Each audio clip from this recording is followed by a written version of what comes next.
Aren't they wonderful? That's so exciting. This is unplanned, but it reminded me of a quote that's in the latest issue of Dialogue and Initiative from the great Paul Robeson, who said, and I think in the appendix to Here I Stand, that I've studied the musical traditions, the folk music of many countries, and I've discovered that each folk tradition has folk songs based upon a pentagonal chord structure, 5 basic chords. And he said, this always intrigued me, and I thought I would want to study this commonality of chord structures in different cultures in the future. And I always took that, I think he meant it to be a metaphor for the commonality that underlies the diverse cultures of the world.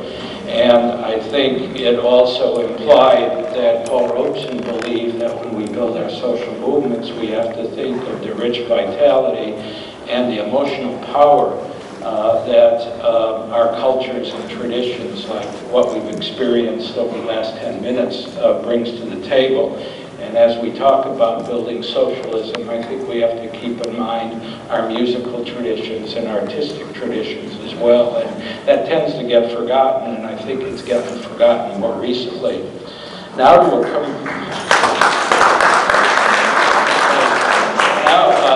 a commercial before we begin. That's part of culture too.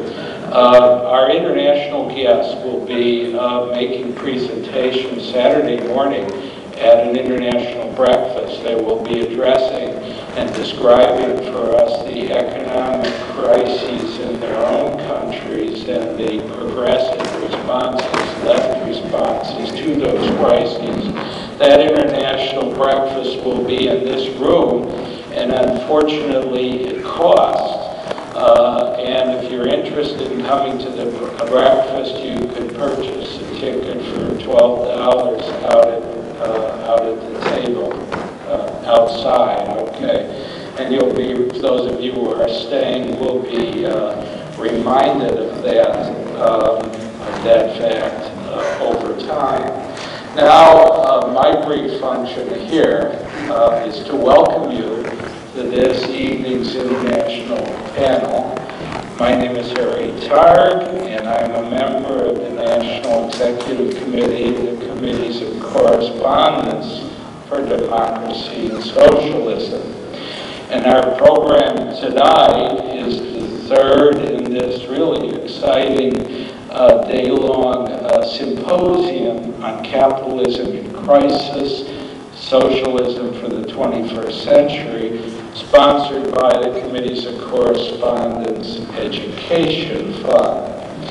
And we have a distinguished panel of guests tonight from around the world. And my role is just to introduce the moderator for our panel, Professor Angela Davis. And this has just really been exciting for me to think about as well.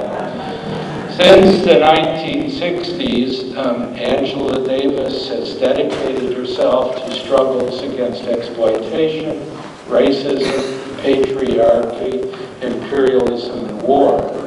In response to her activist efforts, efforts were made by the state of California to imprison her for life. A successful international campaign was launched to win her freedom from incarceration. The Committee to Free Angela Davis was given leadership by our own CCDS co-chair, Charlene Mitchell.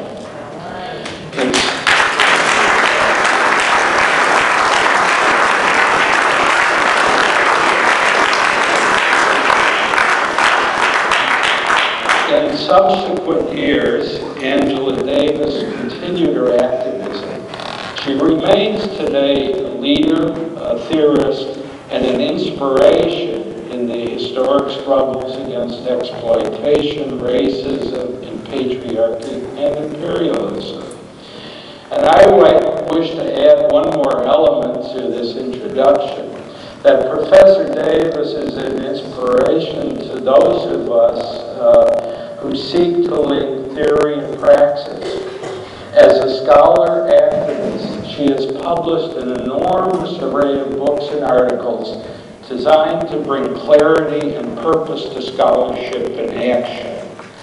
Among her books are, and the list is long, Women, Race, and Class, published in 1982, Blues, Legacies, and Black Feminism, Gertrude, Ma Rainey, Bessie Smith, and Billie Holiday, published in 1998, and Are Prisons Obsolete, which was published in 2003. As I say, this is just a small sampling. Much of her writing over the last several years has been on the prison industrial complex. Most of this work links her scholarship with her activism in the movement for critical resistance. So please join me in welcoming this distinguished representative of our movement for peace and justice, Professor Angela Davis.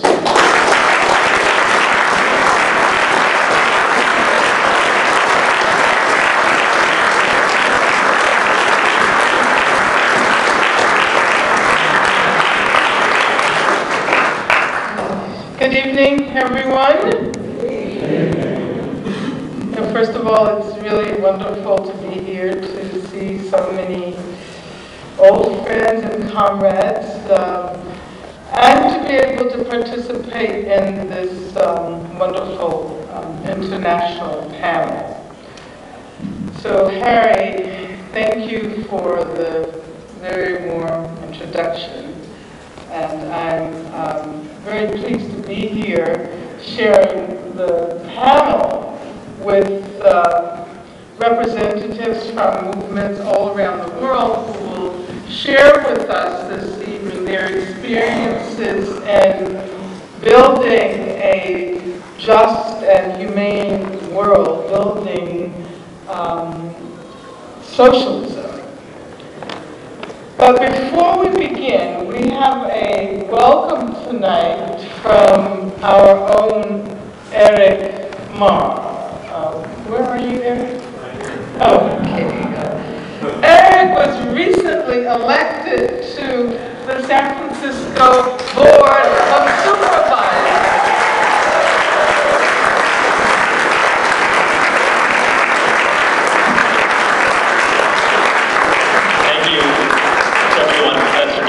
And all the distinguished international guests. Welcome to cold San Francisco, kind of in the summer. But let me just say that what's underneath the surface are many of us that are working day to day, every day, building people's movements and building a stronger left and stronger unity among the different factions and forces within the left so that we advance kind of more of our new society that many of us are working towards. It's an honor to be here to welcome you to San Francisco too. I was at the founding conventions of the COC about 17, 18 years ago with many of you, and it's an honor to welcome and to say to all of my comrades, brothers and sisters, that welcome to San Francisco. I'm just gonna read quickly the proclamation from the San Francisco Board of Supervisors. Today's COC for Democracy and Socialism, founded in 1994, has been a force for change and struggles towards a vision of unity and solidarity among all people. CCDS seeks constructive solutions to the problems of poverty, unemployment, racism, sexism, health, education, and housing injustice.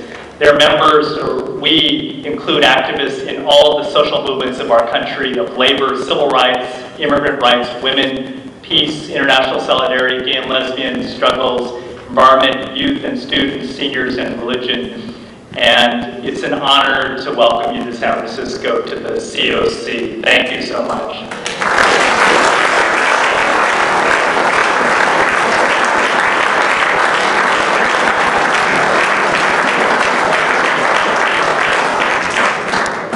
Thank you very much, Eric, for the greeting and for the resolution from our elected leaders here in San Francisco.